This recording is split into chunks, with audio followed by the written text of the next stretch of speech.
జయ శ్రీమన్నారాయణ. నేను మీ icon astrologer Gattupalli Suresh Babu. Shri భక్తి మార్గం ఛానల్ ప్రేక్షకులందరికీ కూడా జయ శ్రీమన్నారాయణ. అయితే మనకి ఈరోజు ఉన్నటువంటి గ్రహాల యొక్క స్థితిగతులు, ఈ గ్రహాలు అతిపెద్ద గ్రహాలైనటువంటివి గురువు కావచ్చు, శని కావచ్చు, రాహుకేతులు కావచ్చు. ఎప్పుడో 16 మాసాలకు ఒకసారి మారుతూ ఉంటారు.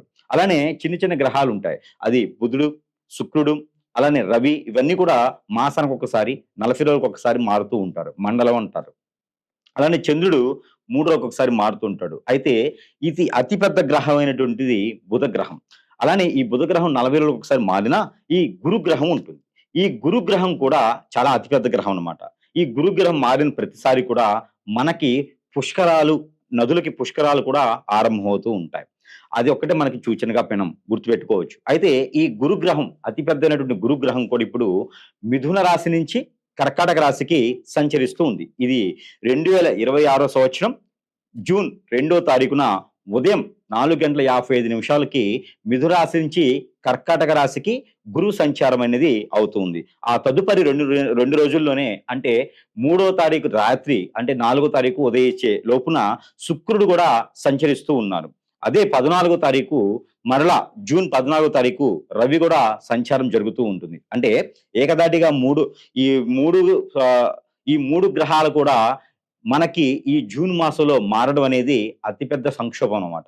అంటే ద్వాదశ రాశుల వారికి మిశ్రమం, అలానే గోచార ప్రకారంగా చూసుకున్నప్పటికీ కూడా, దశ అంతర్దశల్లో చూసుకున్నప్పటికీ కూడా వారికి మిశ్రమ ఫలితాలు, అశుభ ఫలితాలు, మధ్యస్థంగా ఉండేటువంటి ఫలితాలు లేదా శుభ ఫలితాలు కూడా మనకి సూచిస్తూ ఉంటాయి. అదే తరుణంలో ఈ గురు మార్పిడి వలన ద్వాదశ రాశుల వారికి, అంటే మేషరాశి నుంచి మీనరాశి వారికి కూడా ద్వాదశ రాశిలో ఎలా ఉంటుంది అనేది పరిగణనలో తీసుకోవాలి. అప్పుడు ఒక్కొక్క రాశి గురించి మనము చెప్పుకుంటూ వెళ్ళాలి. అయితే ఈ అతిపెద్ద గ్రహము గురు గ్రహం కర్కాటక రాశిలో రావడం వల్ల ఇక్కడ మనకి చూసినట్టయితే కనుక మన భారతదేశానికి నిత్యావసర వస్తువులు కొంచెం రేటు ఎక్కువ అయ్యేలా కనపడుతున్నాయి. అలానే యుద్ధ వాతావరణం కానీ, వైరస్లు కానీ కూడా కొంచెం వెదజల్లేలా కనపడుతూ ఉన్నాయి. ఎవరైనా ఎక్కడైనా సరే ఈ నదుల స్నానానికి వెళ్ళేటప్పుడు కనుక ఖచ్చితంగా ప్రికాషన్స్ తీసుకొని వెళ్ళవలసిందిగా మనవి. లేదు అంటే కనుక ఖచ్చితంగా మనకి అది జ్వరంతోనో జలుబుతోనో మొదలయ్యేసి అది ఎక్కడ దాకో దారితీస్తుంది. అనారోగ్యంగా ఉన్నవారు, ఇమ్యూనిటీ పవర్స్ లేని వారు, పెద్దవారు, ముసలివారు, ఆరోగ్యం సహకరించని వారు ఇలాంటి నదుల స్నానానికి, ఇలా జనారణ్యంలో వెళ్ళకపోవటమే చాలా ఉత్తమం. ఊరిలో కాదు, మన ఇంటి పైనోళ్ళు, కిందోళ్ళు, పక్కనోళ్ళు, వెనకోళ్ళు, ముందోళ్ళు వెళ్తూ ఉంటారు. వాళ్ళు వెళ్ళినప్పుడైనా సరే అక్కడి నుంచి నీళ్లు తీసుకొచ్చి ఇంట్లో స్నానం చేసినా కూడా మనకి పుణ్య ఫలితం అనేది ఉంటుంది.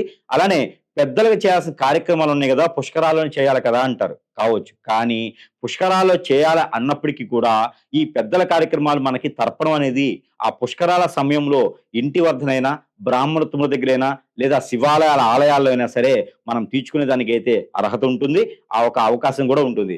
అక్కడికే వెళ్ళి చేయాలి అనేది లేదు. మీ ఆరోగ్య సహకరించిన మేర ప్రికాషన్స్ తీసుకొని మీరు ఈ పుణ్య స్నానాలు ఆచరించవలసిందిగా మనవి. అలానే మనకిప్పుడు ఈ ద్వాదశ రాశులు ఏవైతే ఉన్నాయో, ఈ యొక్క జూన్ 2వ తారీఖు నుంచి అక్టోబర్ 31వ తారీఖు వరకు కూడా ఈ కర్కాటక రాశిలో సంచరించేటువంటి గురువు, ఈ గురువుతో పాటు మధ్యస్థంగా వచ్చిపోతున్నటువంటి శుక్రుడితో పాటు రవి, ఈ 3 గ్రహాల యొక్క కలయికతో శుభ అశుభ ఫలితాలు తెలుసుకునేలాగా ద్వాదశ రాశుల్లో బట్టి ధనుసు రాశి అనగానే మొండి తత్వము, మూర్ఖత్వము, ఎవరి మాట వినని తత్వము, వారి చేసుకునే వ్యక్తిత్వము, అలానే లవ్ మ్యారేజ్ చేసుకోవాలనే తాపత్రయం, వీరి ఎవరికి సహాయం చేయటువంటి తత్వము, అలానే ఎదుటి వారికి సహాయం చేయాలనే గుణము, అలానే 2 రకాల వ్యాపారము, బిజినెస్, అలానే వ్యాపారము, అలానే జాబ్, 2 రకాలుగా చేసేటువంటి వ్యక్తిత్వము, 100 మందికైనా సమానం చేసేటువంటి తత్వము, అలానే సలహాదారులు గాను, మ్యూచువల్స్ లో గాను, అలానే హెచ్ఆర్ గా గాను, అలానే కోడింగ్ లోను, స్టాటిస్టిక్స్ రంగాల్లోనూ ముందుకెళ్ళేటువంటి వాళ్ళు అందరిలో కూడా ఎవరు ఉంటారు అంటే కనుక ధనుసు రాశి వారు ముందుంటారు.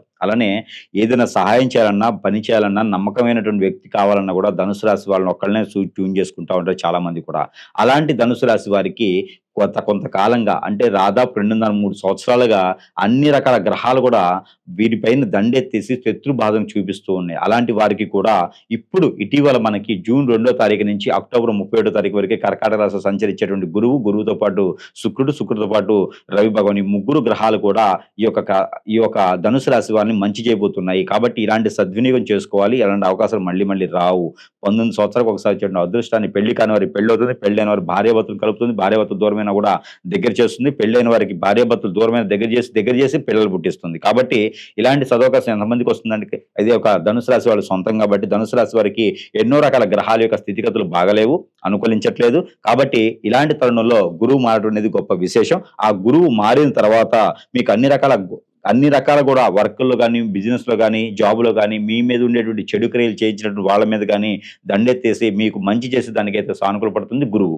కాబట్టి మీకేదైనా పితృదోషం గాని, కాలసర్ప దోషం గాని, నాగదోషం గాని ఉండి వాటికి పరిహారం చేసుకోవాలనుకుంటే ఈ గురుబలం పొంచుకునేందుకు కూడా మీరు చేయాల్సిన పరిహారం మనం చివరిలో చెప్పుకుందాం. కాకపోతే ఈ గురుబలం మీకు చాలా అద్భుతంగా ఉంటుంది కాబట్టి పెళ్లి కాని వారికి పెళ్లి చేసుకోవచ్చు. పెళ్ళైన వారికైతే గనక ఇంకా అద్భుతంగా ఉంటుంది. భార్యాభర్తల దూరమైన జూలై మాసంలో మీరు మాట్లాడితే గనక భార్య అయినా, భర్త అయినా మళ్ళీ మీ వద్దకొచ్చేలా కనిపిస్తుంది. జూన్‌లో ఎవరైనా వ్యాపారం చేయాలంటే గనక ఫ్యాషన్ డిజైనర్ కావచ్చు, గోల్డ్, సిల్వర్ లాంటిది కావచ్చు, ఏదైనా సరే డబ్బు పెట్టుకునేటువంటి ఇన్వెస్ట్ చేసుకోండి. ఇక మీకు ఆన్‌లైన్ బిజినెసెస్‌లో కావచ్చు, కానీ బెట్టింగ్‌లో డబ్బులు పెట్టకండి. ఆన్‌లైన్‌లో షేర్స్, మ్యూచువల్స్, మార్కెటింగ్ రంగాలు, ఎక్స్‌పోర్ట్, ఇంపోర్ట్ ఇలాంటి వాటిల్లో మీరు డబ్బు పెట్టుకోండి.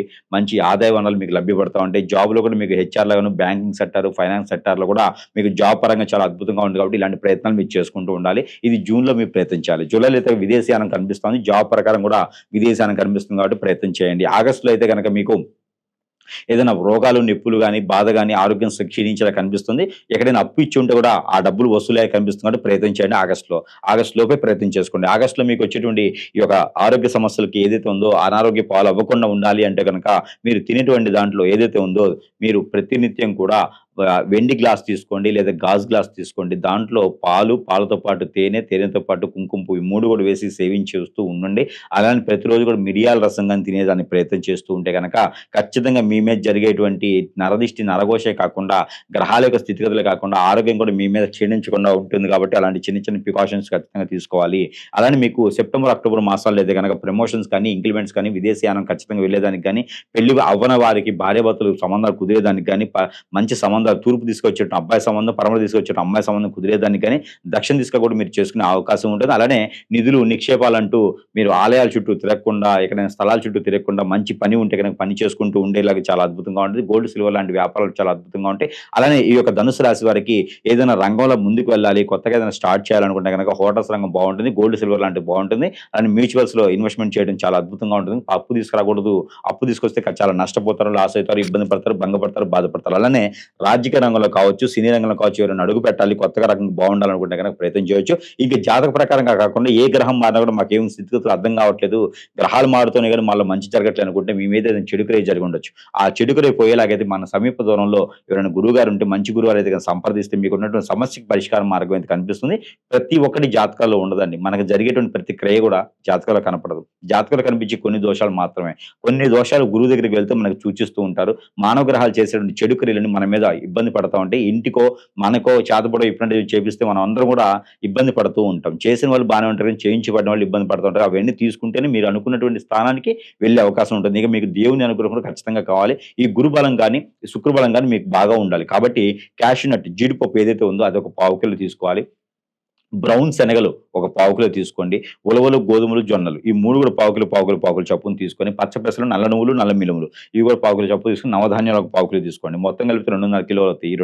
ఈ 2.5 కిలోలు కూడా మీరు తీసుకొని వెళ్ళి ఎక్కడైనా సమీప దూరంలో నది, వాగు, ఏరు, సెలయేరు ఉంటే స్నానం ఆచరించి వాటిలో పోసేసి పెద్దల పేర్లు అన్నీ మీకు నచ్చినటువంటి పేర్లు, మీకు ఇష్టమైన పేర్లు, మీకు దూరమైనటువంటి పేర్లు అన్నీ కూడా చదివి చెప్పుకొని వారి యొక్క దోషాలు, వారి యొక్క నరదిష్టి, నరఘోష మన మీద రాకుండా ఉండేందుకు, గ్రహాల యొక్క స్థితిగతులు బాగుండేందుకు నమస్కారం చేసుకుని ఒడ్డు మీదకి వచ్చేసి మట్టి ప్రమిదలో 2 ఒత్తులేసి దీపారాయణ చేయండి. ఆ తర్వాత ఆ రోజంతా ఫాస్టింగ్ ఉండి నేలపడక చేసి బ్రహ్మచర్య పాటించండి. మీకు అన్ని రకాల సానుకూల పడే వాతావరణం లభ్యపడుతుంది. ప్రతి నిత్యం కూడా మీరు కర్పూరం బిళ్ళలు ఒక 5 తీసుకొని తల చుట్టూతా దిష్టి తీసేసుకొని కర్పూరం ముందేసి కాల్చుకోండి. ప్రతి నిత్యం నైట్ పడుకునేప్పుడు 2 లవంగాలు, ఉదయాన్నే 2 మిరియాలు, మధ్యాహ్నం మీరు ఏదైనా 2 ఇలాచీలు తినేసి ఉండి మీకు ఏదైనా గ్రహాల యొక్క స్థితిగతులు బాలేకపోయినా కూడా మీ మీద పాజిటివ్‌గా గ్రహాలన్నీ సూచిస్తూ మీ మీద మంచి పనులు అయ్యేలాగా చూస్తుంది. కాబట్టి ఇలాంటి చిన్న చిన్న పరిహారాలు చేసుకుంటూ అందరూ కూడా బాగుండాలని మనస్ఫూర్తిగా కోరుకుంటూ ఉన్నాను. జై శ్రీమన్నారాయణ.